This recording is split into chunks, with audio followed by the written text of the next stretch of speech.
Para quem não me conhece, eu sou a professora Daniela Fernanda de Freitas, mas eu acho que vocês já me conhecem do webinar da disciplina B. Estamos juntos, né, nesse webinário agora da disciplina. Vou apresentar aqui para a gente começar.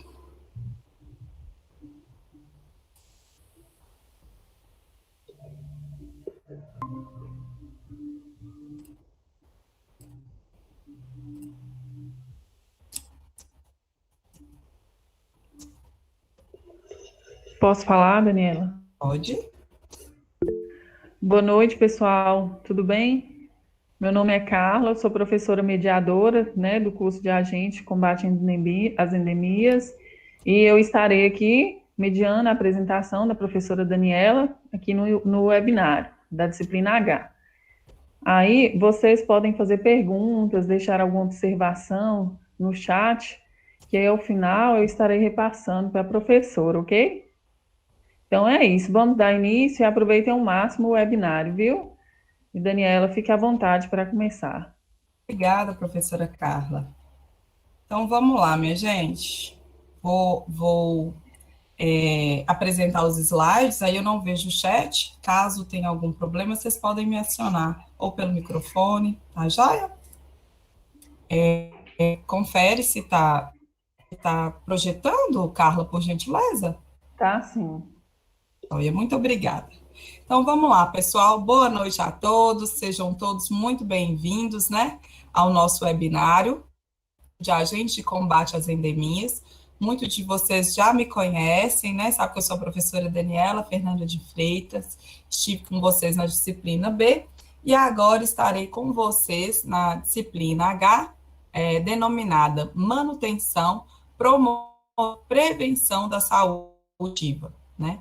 Esse webinário, como vocês já é o momento que nós temos de tirar dúvidas, né, a respeito do conteúdo, ou das avaliações, né, qualquer tipo de dúvida que tiver em relação à disciplina, é um momento síncrono que nós temos aí com vocês, né, de estar perto de vocês, apesar do distanciamento aí, ok? Então, vamos lá. A nossa disciplina, né, promoção e prevenção da saúde coletiva, então, para iniciar essa parte introdutória, é importante que nós saibamos alguns conceitos, ok?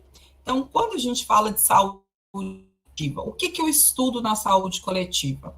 Na verdade, nós vamos estudar as interações socioeconômicas de uma sociedade com o ambiente e o quanto essas interações podem influir a salubridade ou a saúde, quanto que essas interações influenciam na saúde de uma região ou de comunidade. Então, quando a gente fala saúde coletiva, nós estamos mesmo preocupados, né, em ter ações voltadas para a saúde de todos. Então, o objetivo da saúde coletiva é investigar os determinantes da produção social das doenças para planejar organizações do serviço, ou seja, através da coletiva e dos dados tecnológicos que vamos falar mais à frente, nós podemos fazer levantamento, né, investigar o que provoca essas alterações e que influenciam diretamente na saúde coletiva, ok? E eu tendo esses dados, né, poderemos aí organizar planos de ação mesmo para serviços da saúde. Então, ainda continuando com a relação de conceitos, né, nós precisamos saber aí o que são doenças transmissíveis. Também podemos falar doenças infecciosas, tá? É qualquer doença que é causada por um agente infeccioso específico. Então, se eu falo que a doença transmissível, então quer dizer que eu tenho um contato, ela vai ser transmitida. Não é igual uma doença, como por exemplo, o câncer, que não passa, diabetes, não é uma doença que transmite, né, através de um vetor, de um agente, quando a gente fala de doenças transmissíveis infecciosas, nós estamos falando, então, de doenças causadas por vírus, bactérias, fungos ou parasitas e outros, né? Inclusive, nós estamos nesse isolamento social devido à pandemia, né? Que é a presença aí do vírus, a Covid-19, tá bom? Na verdade, quando a gente fala de doenças transmissíveis infecciosas, existe um não muito grande com a tá? É muito comum correlacionar, principalmente, essas doenças em países subdesenvolvidos ou em subdesenvolvimento, principalmente as doenças tropicais, né? Nós temos que são consideradas doenças negligenciadas, né? E estão aí, principalmente próximos de nós. Ainda existe outras denominações para a gente falar sobre a doença, tá? A gente viu a questão de ser, né, a doença infecciosa.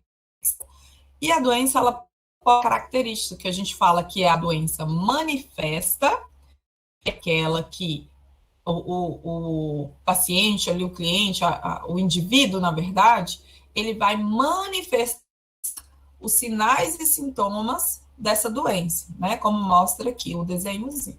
Então, nós vamos ter aí, sei lá, febre, seriam os sinais e sintomas específicos da doença. Mas por que nós estamos destacando? Porque existe a doença aparente.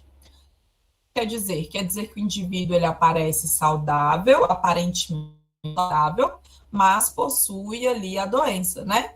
No caso agora da Covid-19, nós temos, né, pessoas que não apresentam sinais e sintomas e pessoas que apresentam sinais e sintomas, ok? Então, a gente tem essas características em relação às doenças infecciosas. Ainda falando sobre conceitos, é importante a gente falar sobre os tipos de fatores etiológicos ou agentes etiológicos. Esse termo etiológico, a gente vai lembrar de causador. Então, quando eu falo agente etiológico, eu estou falando do agente que... Esses agentes, né, a gente pode classificar, existe uma classificação na doença. Então, por exemplo, eu posso ter um agente biológico. O que é um agente biológico? É um agente que vai ter a presença da bactéria, a presença do vírus, causando a doença. Eu tenho fatores que são genéticos. Esses fatores genéticos, né?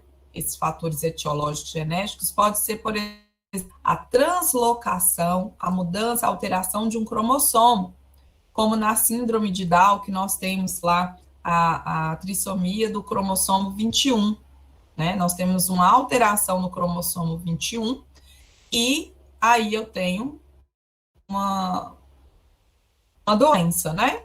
Aí quando a gente fala genético é porque eu estou tendo uma alteração genética.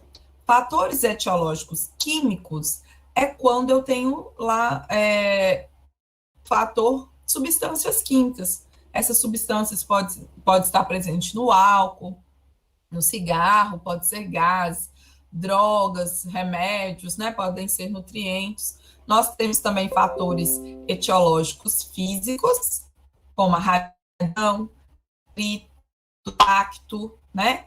E os psíquicos e psíquicos sociais, que, por exemplo, seriam o estresse, de um desemprego, a perda de uma pessoa querida, né? O estresse do trabalho.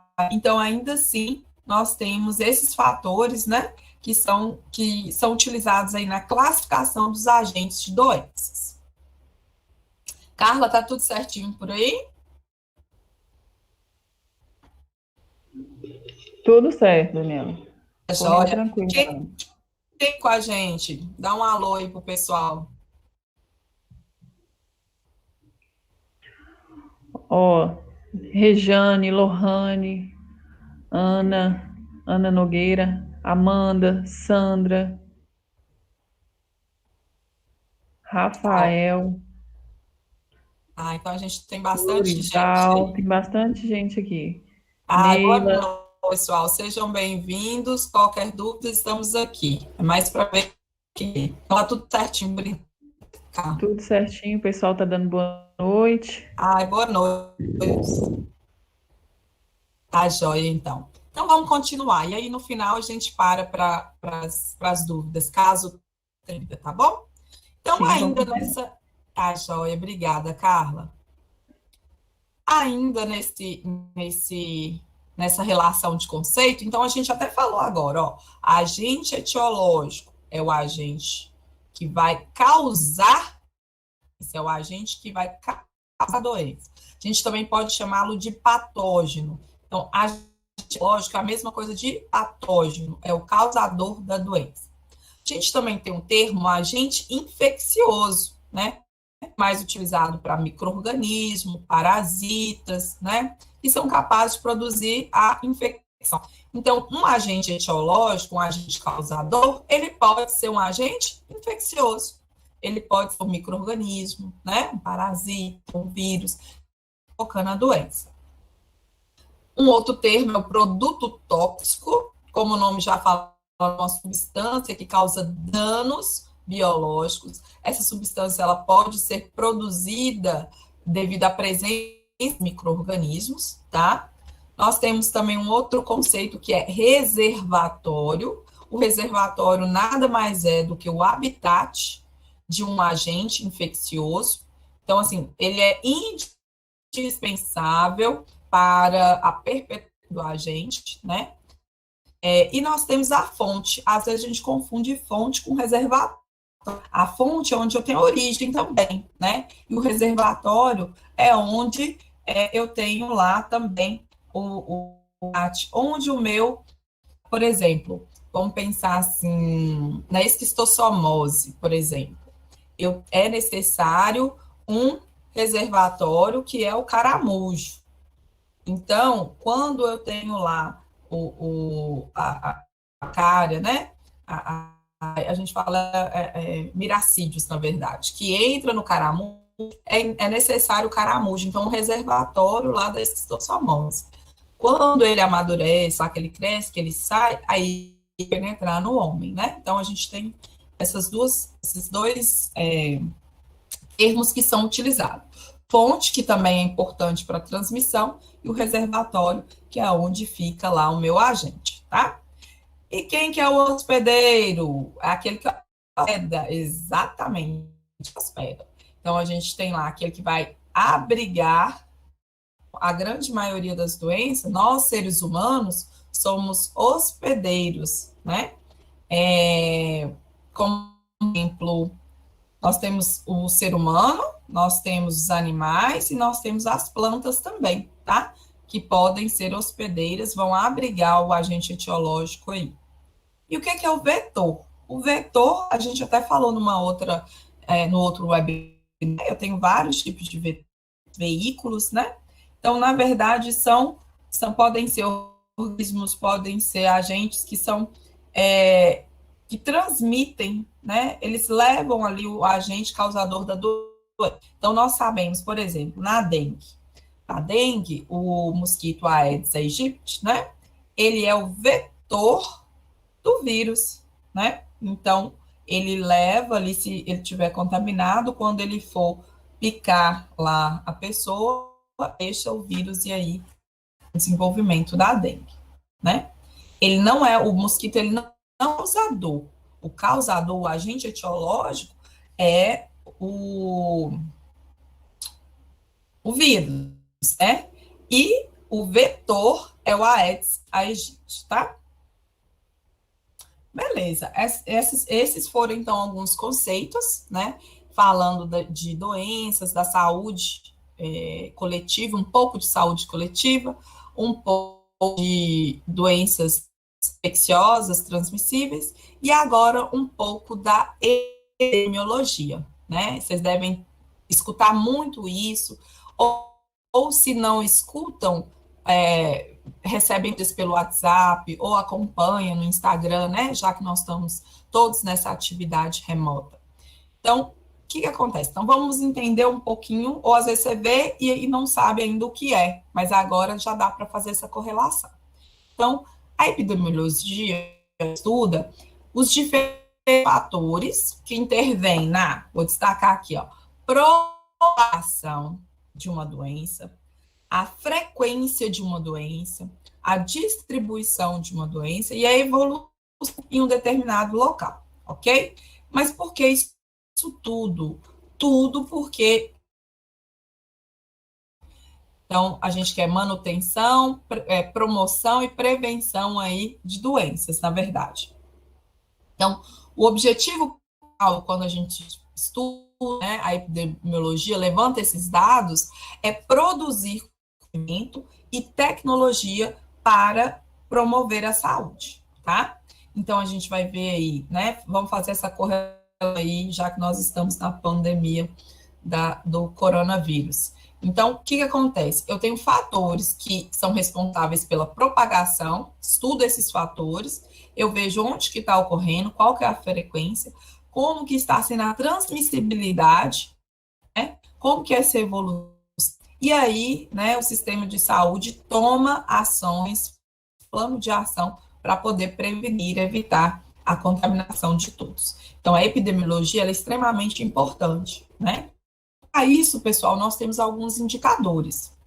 Os indicadores de saúde, eles servem, como o nome já fala, eles vão indicar o que poderia estar acontecendo, né? A gente não tem uma verdade absoluta ainda. Existe o levantamento, né, de algumas questões, avaliação, levantamento de dados, contagem desses dados, para se conseguir informações para tomadas de decisões. Então, os indicadores de saúde, eles são medidas que trazem informações relevantes sobre um determinado evento, tá? E isso está relacionado diretamente com a dimensão do estado de saúde, tá? Esse é um termo amplo, a gente leva em consideração, como eu falei, dados quantitativos e são imprescindíveis para tomadas de decisão. Dentro desses indicadores epidemiológicos, dentro dos indicadores de saúde, nós temos os indicadores epidemiológicos, tá? Esses indicadores, na verdade, ele informa o estado de saúde da população, como que essa população está. Né? Nós estamos falando aí da Covid, mas nós temos, por exemplo, na nossa região aqui de Montes Claros, temos, por exemplo, a dengue, né? Que ainda é uma doença que abala ainda muito a população, né? Que não pode ser deixada de lado, tá? Então, esses indicadores epidemiológicos é um termômetro, igual tá aqui, ó, verdinho tá ok, opa, amarelinho acendeu ali, eu preciso prestar atenção, e o vermelho aqui é urgência, né? Então, esses indicadores, eles permitem avaliar o que está acontecendo e direcionar. E ainda mais, permite estimular o impacto econômico.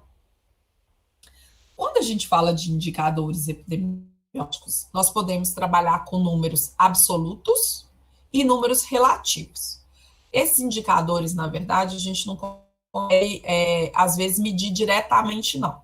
A gente faz um levantamento indireto, tá? Como que funciona isso?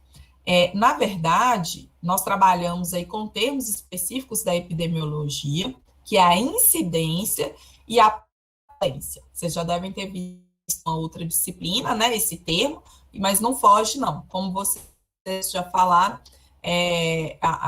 as nossas disciplinas se relacionam, tanto que eu vi, né, que no fórum Tira Dúvidas, a gente não teve dúvidas propriamente ditas, né? Nem no chat tira dúvidas e nem no fórum tira dúvidas. Então tá, o que é incidência? A incidência são os números de novos casos.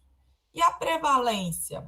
A prevalência são os casos anteriores, mais os novos casos. E aí, para a gente fazer, já que nós estamos vivendo aí, né, um cenário onde a epidemiologia tem sido muito ativa, né, aí eu trouxe para vocês, até recente aqui, né, nós temos os dados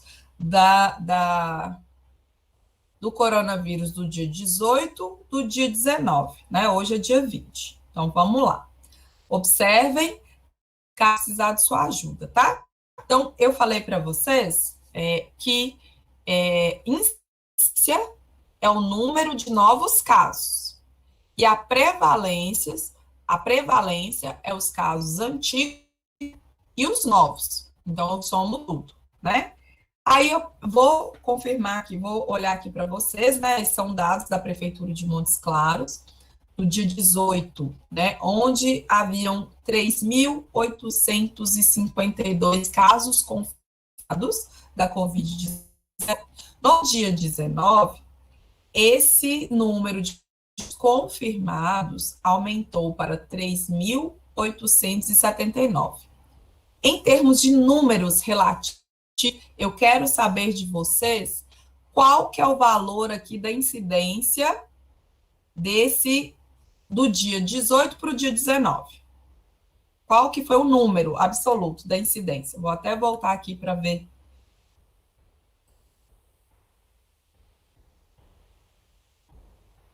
O pessoal tá fazendo a conta aí, Carla?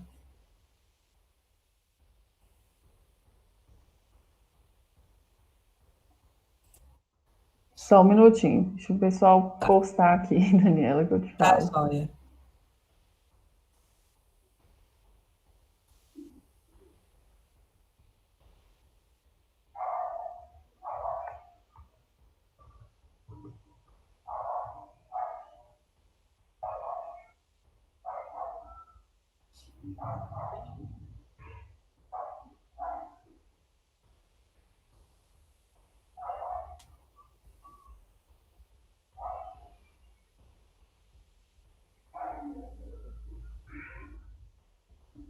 Andressa Luiza respondeu que é 27, Daniela.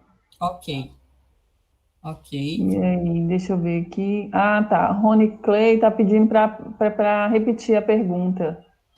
Pergunta para ele dos números, vou falar. Diante dos números do dia 18, dos casos confirmados do dia 18 para o dia 19, qual é a incidência do coronavírus na cidade de Montes Claros dentro desses 2 dias?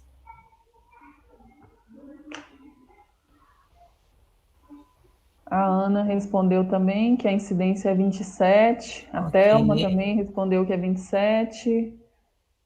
Entendeu aí, Rony Clay, a pergunta?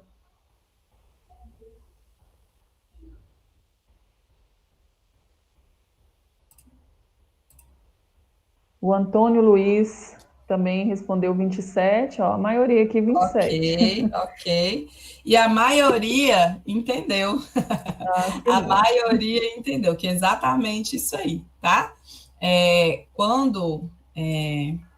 O que é incidência? Se é o número de novos casos, então aqui, né? 79 menos 52 vai dar 27. Então, eu tive dentro desses dias 27 novos casos.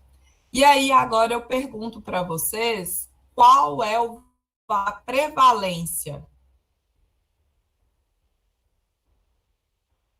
já que eu sei que a prevalência é o número dos casos antigos com os novos. Vê com o pessoal aí, Carla, por favor. A Jaciara respondeu 27, mas eu acho que ainda que a resposta dela veio da pergunta anterior. Ok.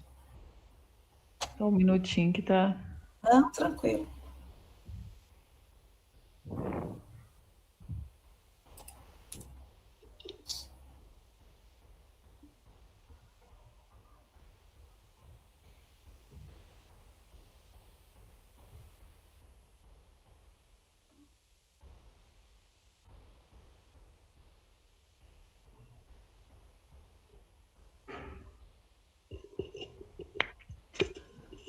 Daniela, o Pedro respondeu aqui que a Ah, prevalência é 3.879. uhum. Vamos ver se mais alguém responde aqui. Antônio Luiz também respondeu 3.879. Uhum. A Thelma Soares de Almeida, 3.879. Andressa Luiza também. Rosiane Ferreira, a mesma coisa. Ok, não, certinho, minha gente. Ana Se são Nogueira colocou o total de casos do dia. Rony Clay também respondeu 3.879, a Ana Nogueira também. E aí, Daniela, o pessoal tá certo aqui? Tá sim, né? Tá dando certo aí as aulas com os professores, com as atividades, tá dando certinho. Então, quando a gente fala de incidência, nós temos que levar em consideração novos casos. E quando a gente fala de prevalência, eu estou falando os casos antigos e os novos. É isso aí. Obrigada, viu, Carla? Parabeniza o pessoal aí. Tá, joia. Vamos dar continuidade. Tá, joia. Então, pessoal, dependendo, eu, né, trouxe aí o exemplo recente, né, para a gente trabalhar em cima do coronavírus nessa data, mas nós temos que pensar que nós temos outras doenças também, né, de estar aqui. Nós temos outras doenças. E no caso o que se leva em consideração, né, dentro desse levantamento epidemiológico? Então, nós temos os pessoas que migram, então são pessoas que não são contadas, né, os agentes, de uma forma, nós temos os agentes de saúde e os agentes de combate a endemias, não necessariamente o de combate à endemia é responsável por esse levantamento, mas participam, né, caso é o agente de saúde, mas o de endemia também pode ser, caso seja necessário, esse levantamento. Então, nós temos lá os números daquela população daquela cidade. Mas eu tenho em consideração pessoas que estão chegando na cidade, né? E se essas pessoas estão contaminadas ou não, tá? Pela doença. E aí, eu ainda tenho que levar essa questão. Então, eu levo em consideração esses casos que imigram de um local para essa cidade. Nós já sabemos que a incidência são os novos casos, né? E sabemos que a prevalência é quando eu somo os novos casos com os casos já existentes. E dentro desse desfecho, eu ainda tenho que avaliar cura, óbitos e casos, né, de emigração, que são pessoas que tem as que chegaram e tem as que saíram também da cidade, para eu levar em consideração qual a ação será, né, na fonte, tá? Então, quando a gente fala de incidência e prevalência, estamos falando de números absolutos. Mas nós também podemos avaliar alguns indicadores epidemiológicos que, para a saúde coletiva, números relativos, né? Como, por exemplo, a taxa de mortalidade, quantas pessoas estão morrendo, né? Então, eu vou lá, ó, e vejo, no dia 18, morreram 61 pessoas. No dia 19, 64 pessoas, ou seja, de um dia para outro, de 3 óbitos, né?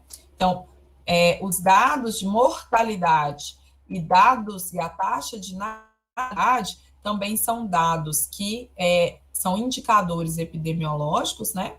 Que ajudam na tomada de decisão, bem como taxa de crescimento de uma população. Também, dentro da saúde, pode-se levar em consideração essas para tomadas de decisões, tá?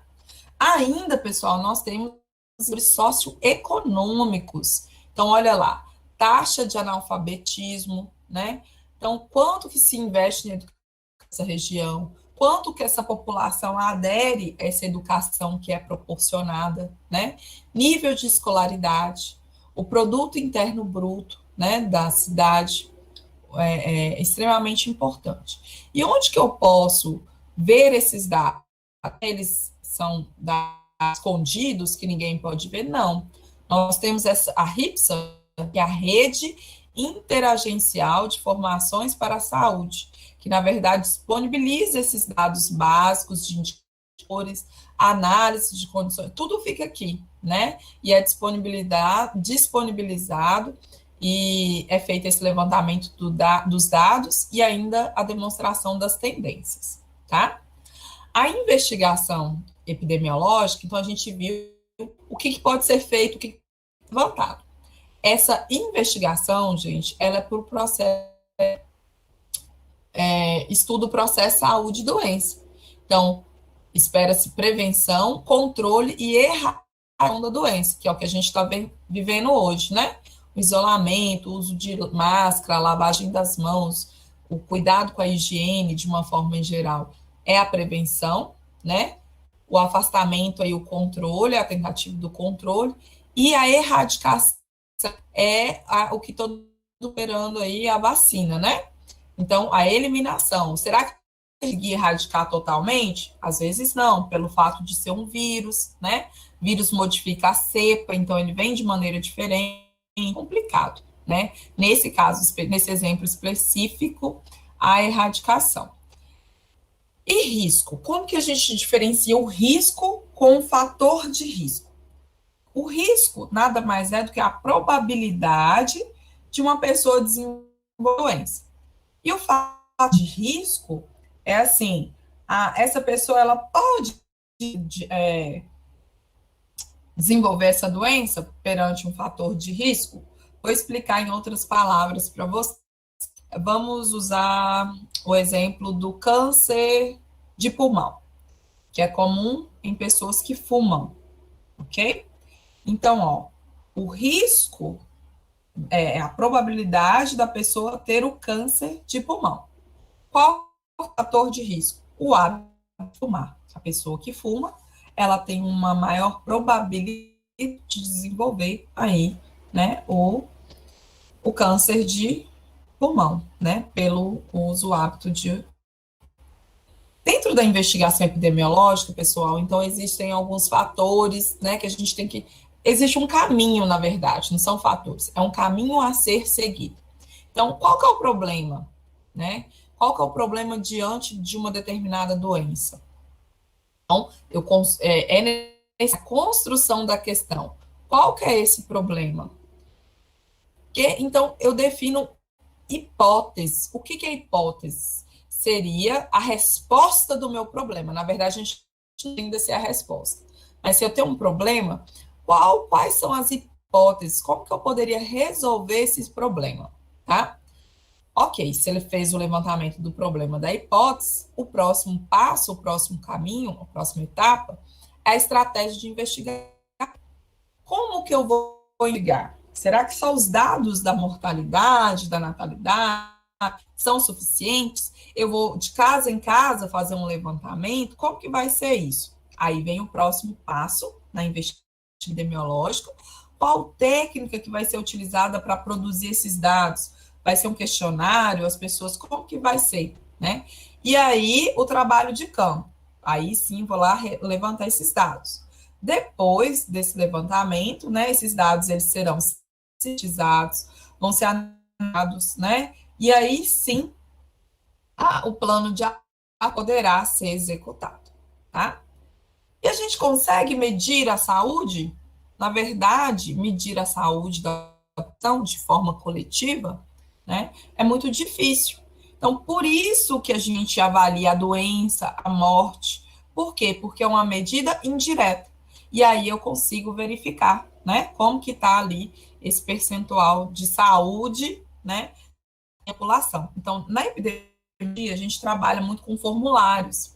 E nós temos, né, as de notificação compulsória. São aquelas que estão dentro de uma lista, né, o que era antigamente sistema de doenças de notificação compulsória, nós temos uma lista de doenças de notificação compulsória. Eu trouxe aqui para vocês só um pedaço dela, né, que ela é enorme. Então, sempre que tiver o registro dessas doenças no posto de saúde ou no hospital, né, o profissional da saúde, ele tem que fazer essa notificação. Então, vocês estão percebendo que, por exemplo, tem pessoas que estão com dor de garganta normal, mas elas são notificadas de Covid-19 porque nós estamos em numa situação extrema, né? Às vezes nem é, mas ela tem que ser notificada. Então, aqui no caso, quando aparece a doença, também existe a necessidade da notificação. Aí eu trouxe algumas aqui, tá? Acidente por animais, atendimento antirrábico, botulismo, catarro, cólera, dengue, difteria, doenças de Chagas, esquistossomose, né? após a vacinação têm que ser registrados, febre amarela, febre tifoide e outras. E vocês devem ter feito atividades, né? Que mostrou, vocês foram lá na lista e viram que é enorme. Nós temos vários itens que devem ser notificados. Por exemplo, essa lista ela não é permanente, porque como a ação é dinâmica, as coisas acontecem. Quem esperava uma pandemia em 2020, né? Quem esperava? Ninguém. Então, que essa doença, né, esse evento, entra para essa lista de notificação compulsória. Aí depende da magnitude dela, do seu potencial de disseminação, a sua transessência, a sua vulnerabilidade, a sua disponibilidade de controle, e aí ela é incluída, né, nessa lista. Então, na verdade, a gente fala do processo da saúde e doença de uma forma em geral, né, além de termos o agente da doença, que é o agente etiológico, o hospedeiro, que pode ser o homem, a gente ainda tem fatores ambientais. Então, é importante, né, levar em consideração esses fatores ambientais, que esses fatores eles podem favorecer, né? Um frio, por exemplo, né? A COVID, ela tem aquelas características de tosse, dor de garganta, como se fosse um resfriado, o corpo mole. Então, esse ambiente ele influencia mais na propagação, né, dessa doença. A gente também tem que avaliar o ambiente. Quando a gente fala de saúde ambiental, nós estamos falando na consequência, né, da doença e a interação da população nesse meio físico, natural, transformando o homem e o social. Então, na verdade, existe para que se mantenha, promova e faça a prevenção da saúde, né, coletiva, é importante a avaliação e o dos fatores ambientais também, tá? Porque esses podem sim influenciar a saúde individual e coletiva, ok? Para hoje o que eu tinha para falar era isso, né? Agradeço a presença de todos vocês. Agora eu vou abrir a perguntas para a gente poder tirar as dúvidas. Carla, tudo certo por aí? Tudo certo, Daniela. Vamos começar então, né? Uhum. No mais, foram só elogios Ai, sobre a que sua bom, aula. que O bom. pessoal gostou bastante. Vou começar aqui com as perguntas. Certo.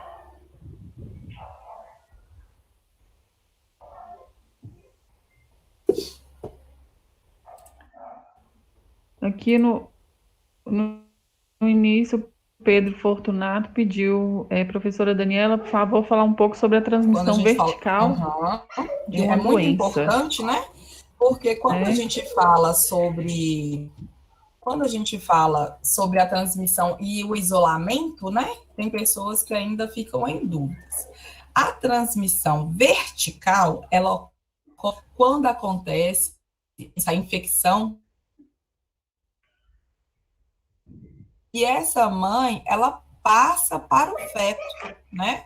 Ou ocorre no útero, né? Quando a gente fala transmissão vertical, horizontal de pessoa para pessoa, né?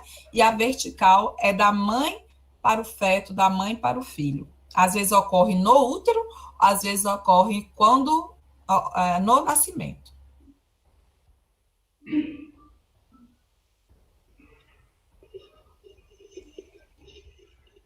Se ficou mais alguma dúvida, vê se ele. Vou perguntar ele aqui no chat, Pedro.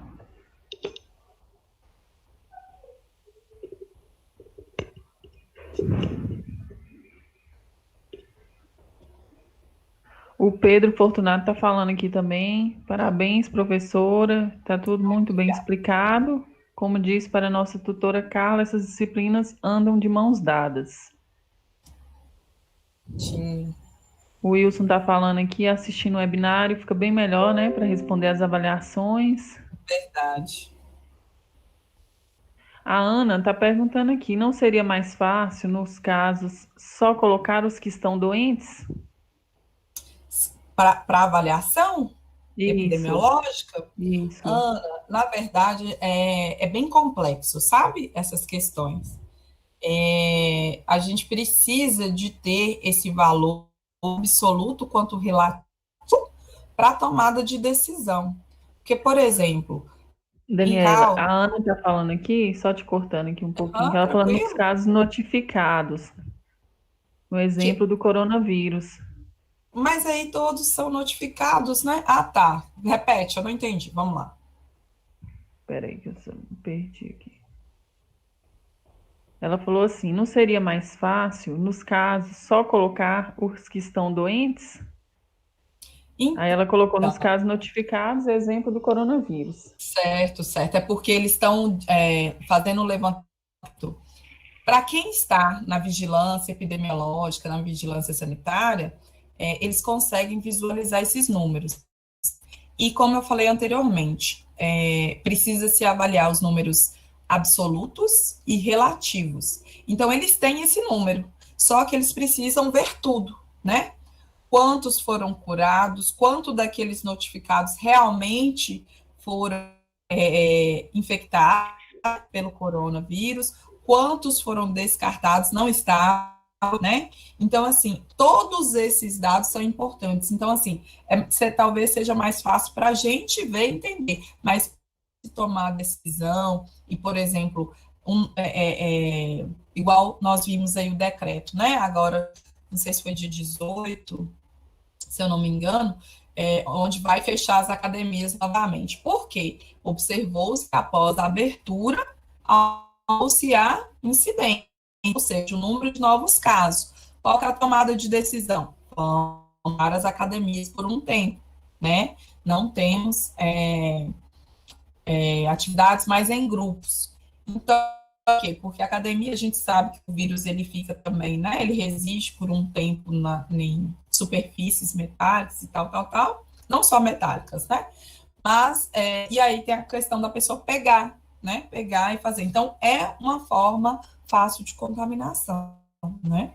Então, assim, mais fácil seria até para a gente, mas para as tomadas de decisão, nós precisamos dos números absolutos, dos números relativos e de todos, na verdade. Deixa eu ver aqui se a Ana ficou. A Ana falou aqui novamente o que acontece com as cidades que não fazem as notificações de outras doenças que não seja somente o Covid. Exemplo, a malária. Repete, por favor. A Ana, a mesma que fez essa última pergunta, ela perguntou assim: o que acontece com as cidades que não fazem as notificações de outras doenças que não seja somente o Covid? As que não notificam outras doenças, por exemplo, a malária. Não, na verdade, né, para quem entra, faz o processo seletivo e tá lá na vigilância, na verdade, isso não para, igual eu falei anteriormente. Nós podemos, igual ela falou o exemplo da malária, né? Malária nós não temos no Brasil inteiro. Nós temos regiões que são né? A gente tem por um tempo, igual aqui para a gente também. Malária aqui no norte de Minas tem pouca, mas tem, ainda tem. Então, assim, existem ações que são voltadas, e esse levantamento e essas notificações são importantíssimas. Como nós estamos vivendo um cenário atípico, então existe esse ênfase para a Covid, mas não é deixado de lado as outras notificações, né? Não deve ser deixado. Sim, a Ana respondeu aqui, muito boa a explicação, agradeceu. Bom, Mais um aqui. O Lorival Zeferino, está perguntando: essa lista de notificação de doenças não deveria ser melhor divulgada? é complicado, né? Porque a cultura nossa, nós não estávamos acostumados a isso, né? A gente sabe que a cultura nossa, igual, tá mostrando o número de notificados curados. Então, as pessoas acham que podem relaxar, né?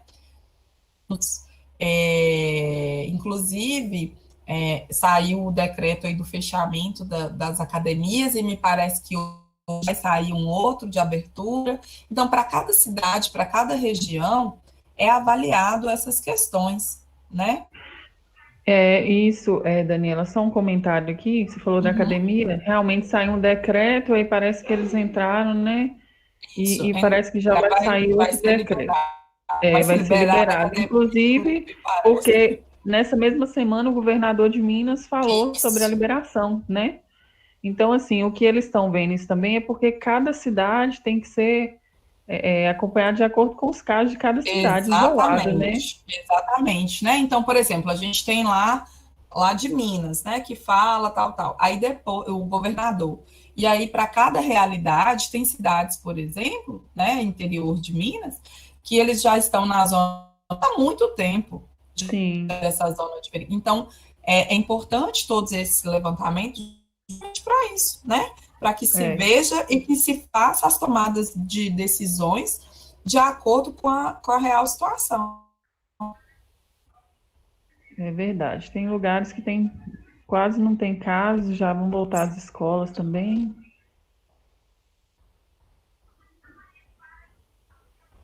Mais alguma pergunta, Carla? Deixa eu ver aqui. Só respondendo aqui, o Lorival que falou, né, das notificações, deixar um comentário aqui que as notificações, pelo menos aqui em Montes Claros, a prefeitura está sempre postando, né, todo dia atualizando. Instagram, Facebook, no próprio site, né? Estão tendo muita divulgação sobre as notificações. Deixa eu ver o que mais. No mais é só. O Pedro falou aqui, infelizmente, cria-se a subnotificação, né? Que é o que a gente Sim. vê que acontece. E no mais, Daniela, são só elogios mesmo, viu? O Ai, que bom, Carla. pessoal Fico muito gostou da feliz. aula, falou que a sua aula muito atualizada, excelente explicação, bem didática e bastante atualizada. Ai, que bom, pessoal. Eu fico muito feliz. Eu tive com vocês, né, na disciplina B, foi muito bacana também. E é muito gratificante saber que estou contribuindo com a formação de vocês. Nossa disciplina ela encerra amanhã, na verdade, né? Mas não deixem de fazer as atividades. Alguma orientação da Suiane, Carla? Nesse Não, não, não. não. Então, qualquer dúvida, nós estamos à disposição de todos, tá? Joia? Daniela, só um minutinho. O Thiago está só perguntando aqui, o Thiago Alquimim, como você vê em relação à volta às aulas em Minas? Ó, eu vou ter uma questão pessoal, porque além daqui, eu também dou aula em ensino superior, né? E a gente sabe que a realidade, nós temos alunos de vários locais, de cidades que a incidência é mínima, e a gente sabe que Montes Claros, querendo ou não, a gente ainda está nessa faixa, saiu da faixa verde, está evoluindo para amarela. Então, um cuidado aí a mais. E assim, sem a vacina, eu acho complicado. Olha, vamos pensar, olha só, deu tudo a ver, né? É, qual que é a preocupação da Secretaria de Saúde? O não atendimento de pessoas que realmente precisam do CTI, né? São as lotações do CTI, que a gente sabe que tem pessoas que têm sintomas brandos, que ficam em casa, que né, já são curados, mas nós temos um número de pessoas que precisam de assistência marcada. E o que a secretaria quer? Atender a todos. Com essa questão do isolamento, dessa diferenciação de o que vai voltar, o que não vai, é justamente uma forma de controlar, não é totalmente efetiva, mas é uma maneira de que o sistema consiga atender todos, né? Porque vocês viram aí a questão do SUS, é um direito de todos, né? Nós temos o direito à saúde e desse atendimento. Eu, particularmente, eu acho que o inicial só volta o ano que vem. A minha perspectiva, tô falando assim, a minha questão pessoal, porque a gente não sabe como que os governantes vão agir aí, né? O que você acha, Carla, dessa volta? Porque a Eu também escola, eu não acredito. a Igual, escola é um fato muito, muito forte.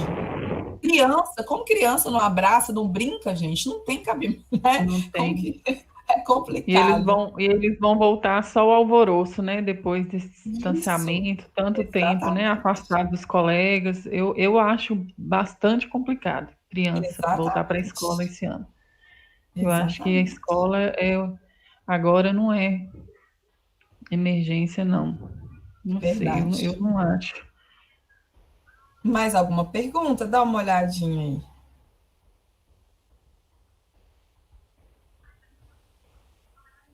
Deixa eu ver.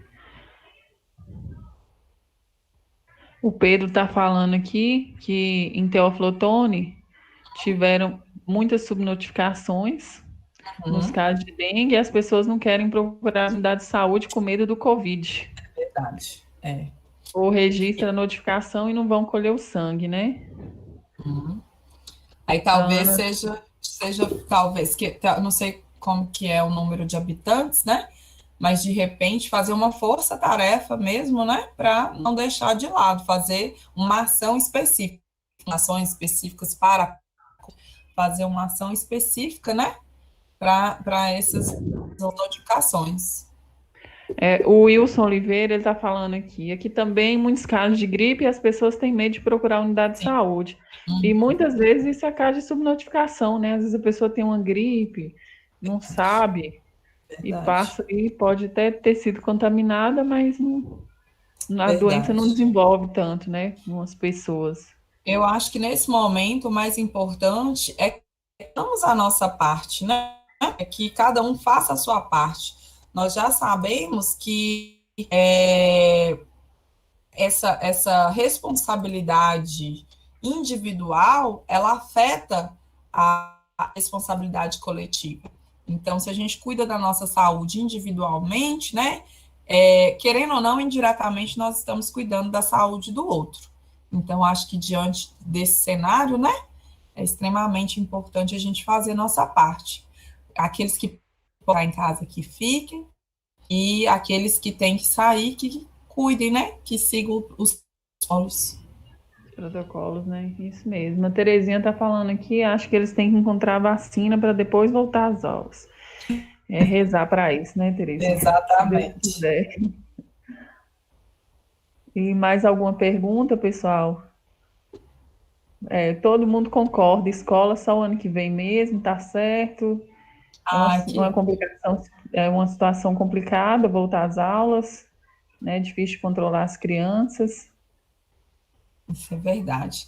Gente, E é isso então, mesmo. já que nós não temos mais dúvidas, agradeço mais uma vez, né? Deixa eu parar de apresentar aqui.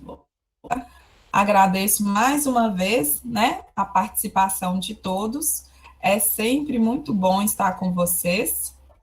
E até a próxima, né? Tomara que apareça uma outra disciplina aí. Isso, Daniela, agradecer você em nome dos outros professores, né, que estão participando aqui, dos alunos, viu? Pela Obrigada, sua Carla. excelente aula. Muito obrigada aí pelos esclarecimentos. Tá, joia. Gente, boa noite. Se cuidem. Tchau, tchau. Boa noite a todos.